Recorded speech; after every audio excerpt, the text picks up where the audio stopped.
Hello வணக்கம். இப்போ நம்ம வந்து கோயில் விநாயகர் கோயிலுக்கு வந்திருக்கோம். இது எங்க இருக்குதுன்னு சொல்லிட்டு பார்த்தீங்கன்னா வேலூர் மாவட்டம் குடியாதல இருக்கக்கூடிய அச்சுத்தநாத சுவாமி தெரு புச்சினூர்பேட்டையில் இருக்கக்கூடிய நம்ம விநாயகர் சிலை தான் வந்திருக்கோம். இங்க பாருங்க எவ்வளவு அழகாக இருக்கிறது. இவங்க எல்லாம் வந்து இளைஞர்கள் நல்லா ரெடி பண்ணியிருக்காங்க. அதாவது இந்த விநாயகர் பண்டிகையில வந்து பண்ணா ரொம்ப சூப்பரா இருக்குது.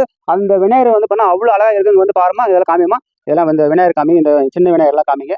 எவ்வளவு அழகா இருக்குது. இதுல வந்து பாத்தீங்கன்னா இவங்க அன்னதானம் எல்லாம் வந்து பண்ணிருக்காங்க. அது மட்டும் இல்லாம ஒவ்வொரு குடும்பத்தில இருந்தும் அவங்க வந்து சுண்டல், அதுக்கப்புறம் கொழுக்கட்டை, மத்த எல்லாமே வந்து எடுத்துட்டு வந்து அவங்க பூஜை எல்லாம் வந்து பண்ணிட்டு இருக்காங்க. ஸோ அது மட்டும் இல்லாம வந்து இந்த பிள்ளையார வந்து பார்க்கும்போது வந்து நமக்கு கண்கொள்ளா காட்சியாக இருக்கிறது. அது ரொம்ப ரொம்ப வந்து நம்ம கண்ணுல ஒத்திக்கும் போல வந்து இருக்கிறது. இந்த பகுதியில் இருக்கக்கூடிய மக்கள் அனைவரும் வந்து இந்த பூஜை பண்ணது மட்டும் இல்லாம வந்து அன்னதானம் எல்லாம் வந்து போட்டுட்டு இருக்காங்க. ஸோ இளைஞர்கள் எல்லாம் வந்து செய்து ரொம்ப வந்து ஒரு புத்துணர்ச்சியா வந்து பண்ணிட்டு இருக்காங்க. அவ்வளவு அழகாக இருக்கிறது. ஸோ நீங்களும் வந்து மறக்காம வந்து இந்த விநாயகர் சிலையை வந்து நீங்க வந்துட்டு வேண்டிட்டு போனீங்கன்னு சொல்லிட்டு கமெண்ட்ஸ் பண்ணுங்க. மறக்காம வந்து நம்மளுடைய சேனல் வந்து லைக் பண்ணுங்க, ஷேர் பண்ணுங்க, சப்ஸ்கிரைப் பண்ணுங்க. எல்லாரும் பாய் சொல்லுங்க. ஹாய்.